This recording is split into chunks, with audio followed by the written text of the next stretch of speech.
అందరికీ నమస్కారం. Bala's skill bank for success ఛానల్కి స్వాగతం.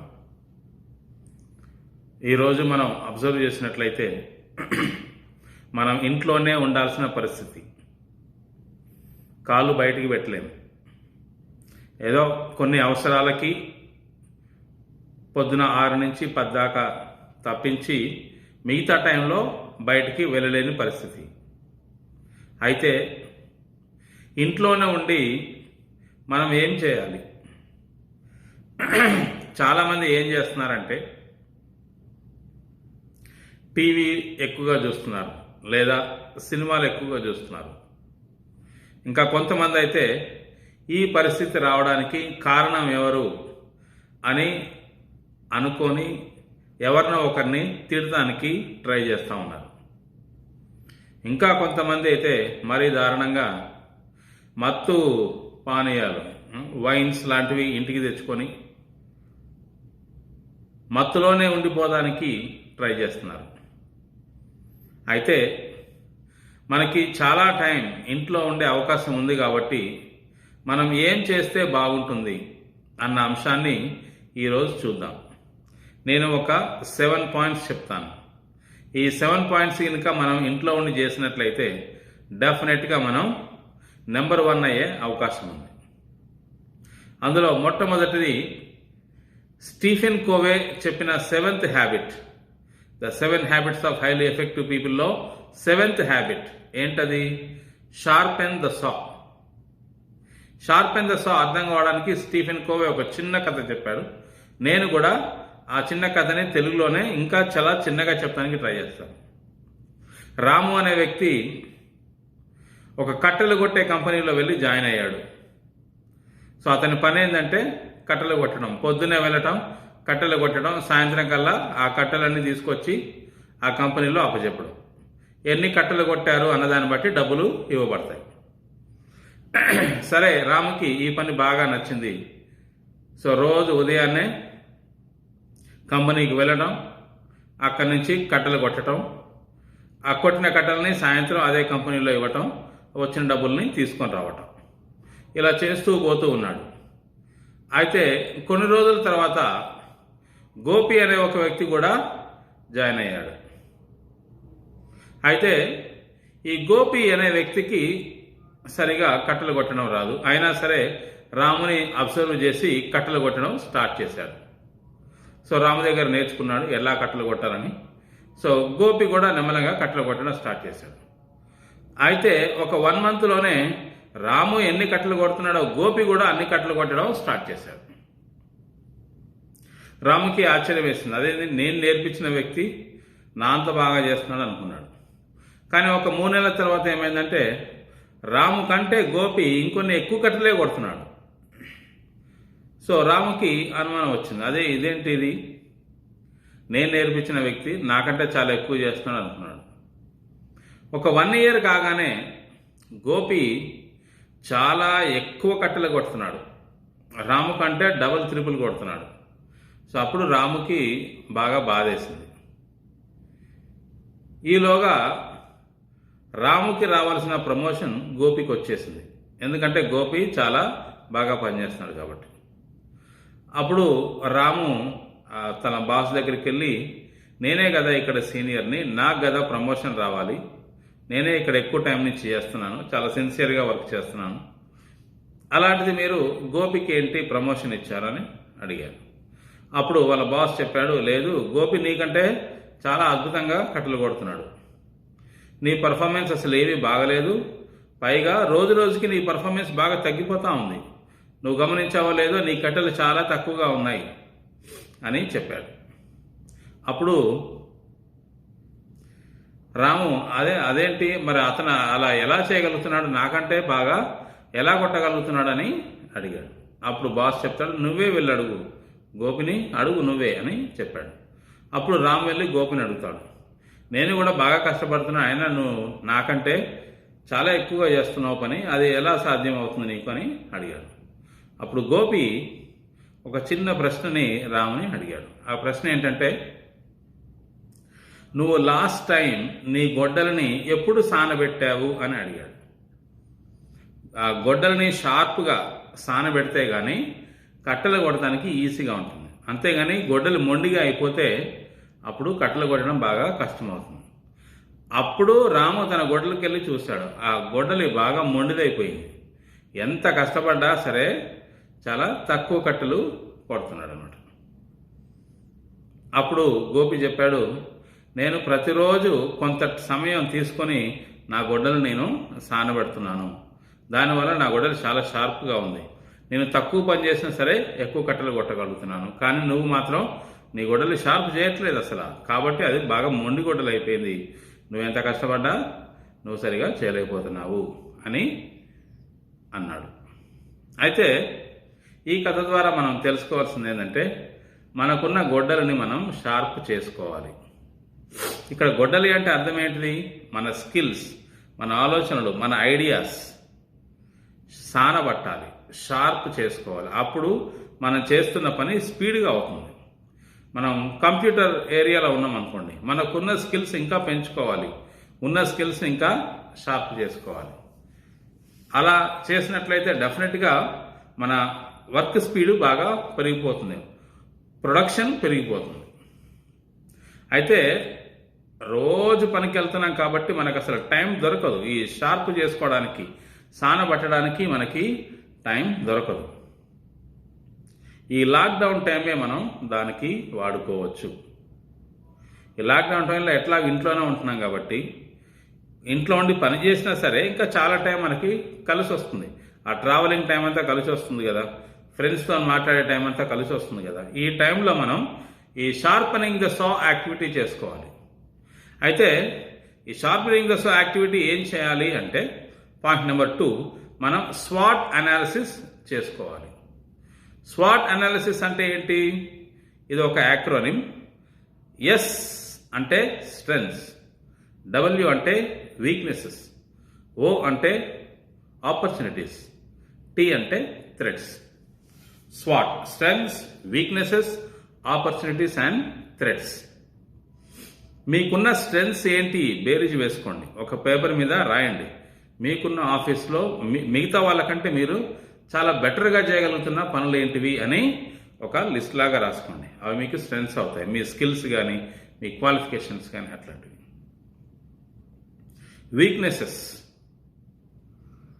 వీక్నెసెస్ అంటే ఏంటి?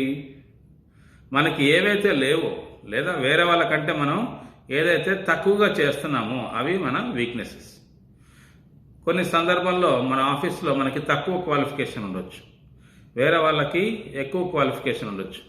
సో పలానా క్వాలిఫికేషన్ ఉంటే మీకు ఇంకా ప్రమోషన్ వచ్చి పై స్టేజ్కి వెళ్తారనుకుంటే మీరు ఆ క్వాలిఫికేషన్ తెచ్చుకోవడానికి ట్రై చేయాలి, ఎందుకంటే అది మీ వీక్నెస్ కాబట్టి. లేదా ఏదో ఒక స్కిల్ మీ ఫ్రెండ్స్ అందరూ బాగా చేస్తున్నారు, మీరు బాగా చేయలేకపోతున్నారు. అలాంటప్పుడు ఏం చేయాలి? ఆ ఏరియాని ఇంప్రూవ్ చేసుకోవడానికి ట్రై చేయాలి. ఈ వీక్నెస్లన్నీ కూడా ఐడెంటిఫై చేసి ఆ వీక్నెస్ తొలగించుకోవడానికి ట్రై చేయాలి. ఇక నెక్స్ట్ ఆపర్చునిటీస్. మీరు చదివిన చదువుకి, మీరున్న ఫీల్డ్కి ఇంకా ఎక్స్ట్రా ఏ ఆపర్చునిటీస్ ఉన్నాయి, ఏ జాబ్స్ ఉన్నాయి అని ఒకసారి చిన్న రీసెర్చ్ చేయాలి. మీరు చదివిన చదువుకి ఇప్పుడు మీరు చేస్తున్న జాబ్ మాత్రమే ఉందా ఈ లోకంలో, ఇంకేం లేదా? ఒకవేళ ఆ జాబే ఉన్నట్లయితే అది మీరు చేస్తున్న ప్లేస్లోనే ఉందా? ఫర్ ఎగ్జాంపుల్ మీరు ఒక రూరల్ ఏరియాలో ఉన్నారనుకున్నాం, అక్కడి నుంచి మీరు సిటీకి వస్తే మీకు ఇంకా ఎక్కువ డబ్బులు వచ్చే అవకాశం ఉంది. మీరు ఒక సిటీలో ఉన్నారనుకోండి, మీరు ఫారిన్ కంట్రీస్కి వస్తే కనుక మీకు ఇంకా ఎక్కువ వచ్చే అవకాశం ఉంది. అలాగా మీ ఆపర్చునిటీస్ ఏంటి అని చెప్పి ఒకసారి చూడండి.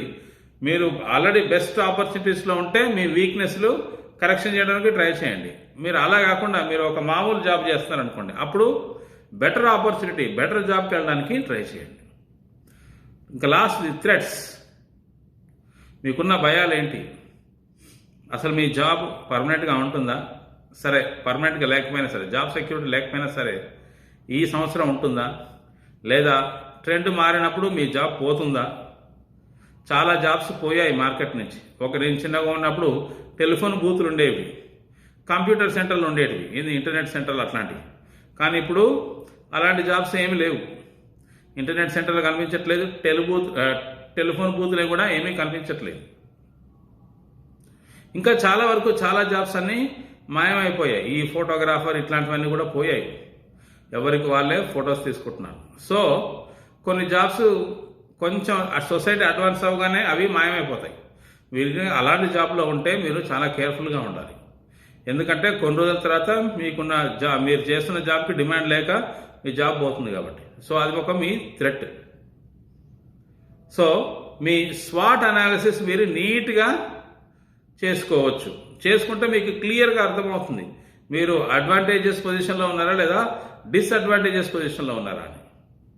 సో స్ట్రెంగ్స్ ఎక్కువగా ఉన్నట్లయితే వెరీ గుడ్, ఆ ఉన్న వీక్నెస్లు తీసేయండి. ఒకవేళ వీక్నెస్లు ఎక్కువగా ఉన్నట్లయితే ఆ వీక్నెస్ మీద బాగా వర్క్ చేసి అవన్నీ కూడా మీరు స్ట్రెంగ్స్గా మార్చుకోవడానికి ట్రై చేయాలి. ఆపర్చునిటీస్ ఎక్కడున్నాయో, ఇంకా బెటర్ జాబ్స్ ఇంకా ఎక్కడున్నాయో చూసుకోవాలి. సో ఈ స్వాట్ అనాలిసిస్ చేయాలి. ఇది రెండోది. ఇంకా మూడోది ఏంటంటే చాలా టైం దొరుకుతుంది కాబట్టి మనం బుక్స్ చదువుకోవచ్చు. మన ఫీల్డ్లో చాలామంది చాలా బుక్స్ రాసుంటారు.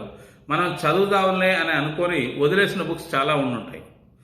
ఒకవేళ ఏదైనా బుక్ చదివి మనకి చాలా నాలెడ్జ్ వస్తుంది అనుకుంటే కనుక ఆ బుక్ చదవడం బెటర్. సో అలాంటి బుక్స్ కొనుక్కొని వెంటనే వాటిని చదవండి. అలా చేస్తే డెఫినెట్గా మీరు కెరియర్లో అడ్వాన్స్ అయ్యే అవకాశం ఉంటుంది. ఇంకా నాలుగోది focus on your health. Health చాలా ఇంపార్టెంట్. అయితే హెల్త్ అంటే జస్ట్ ఫిజికల్ హెల్త్ మాత్రమే కాదు. హెల్త్కి మళ్ళీ 4 ఆస్పెక్ట్స్ ఉన్నాయి. ఏంటి? నెంబర్ 1 ఫిజికల్ హెల్త్ అంటే ఏంటి?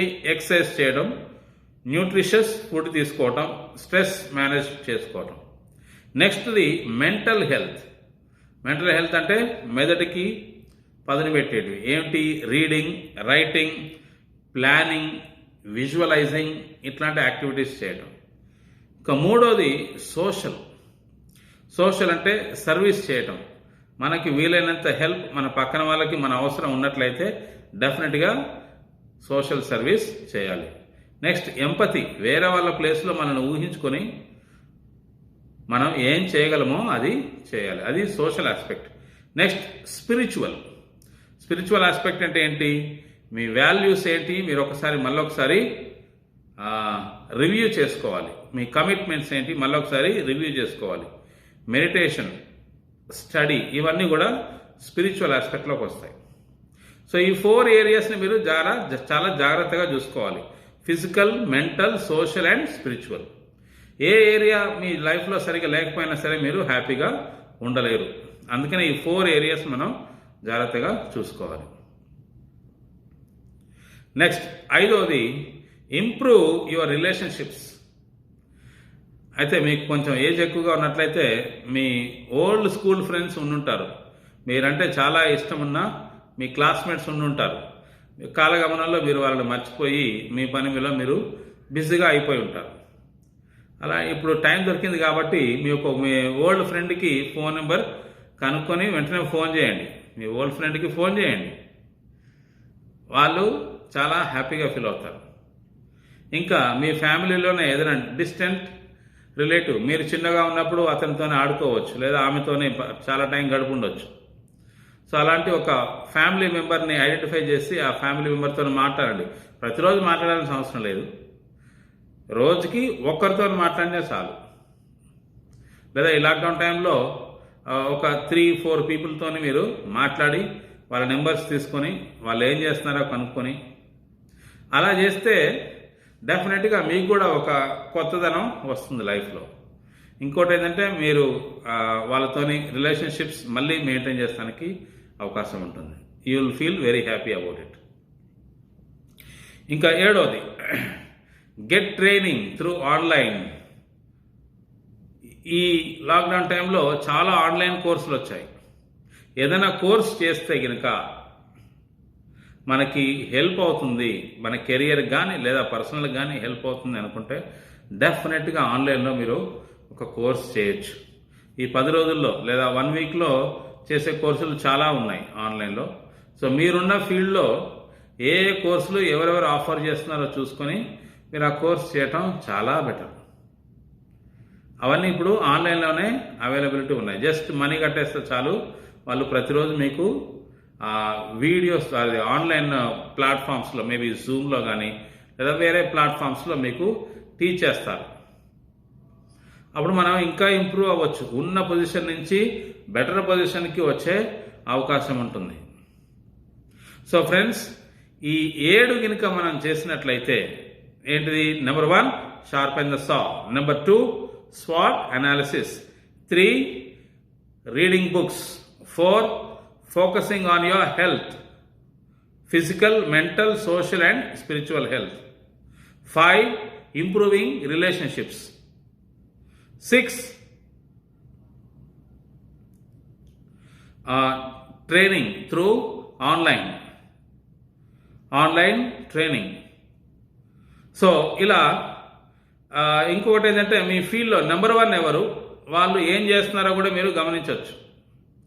మీ ఫీల్డ్లో నెంబర్ 1 ఎవరు, వాళ్ళు ఏం చేస్తున్నారు, ఏదైనా బుక్ రాస్తున్నారా, బుక్ రాయడం వల్ల వాళ్ళు నెంబర్ 1 అయ్యారా, లేదా టాక్స్ ఇస్తున్నారా, ఏం చేయడం వల్ల వాళ్ళు మీ ఫీల్డ్లో మీకంటే బెటర్గా ఉన్న వాళ్ళు నెంబర్ 1 అయ్యారని చూసుకొని మీరు కూడా అవే పనులు చేయడానికి స్టార్ట్ చేయొచ్చు. సో ఈ 7 యాక్టివిటీస్ కనుక మీరు బాగా చేసినట్లయితే ఈ లాక్డౌన్ టైంలో డెఫినెట్గా మీరు నెంబర్ 1 అయ్యే ఛాన్స్ ఉంటుంది. అంతేగాని ఉట్టిగానే పొద్దున్న లేస్తే సాయంత్రం దాకా ఊరికి మూవీస్ చూడటం కానీ, లేదా ఎవరినో ఒకరిని తిడదామని కానీ, లేదా మత్తులో గడిపేద్దామని కానీ ఆలోచిస్తే ఈ 10 days తర్వాత కూడా మీరు మళ్ళీ అదే పొజిషన్లో ఉంటారు. సో ఫ్రెండ్స్, మీకు దొరికిన ఈ టైంని మీరు బాగా యూజ్ చేసుకుంటారని అనుకుంటూ మీ బాలస్వామి. Thank you.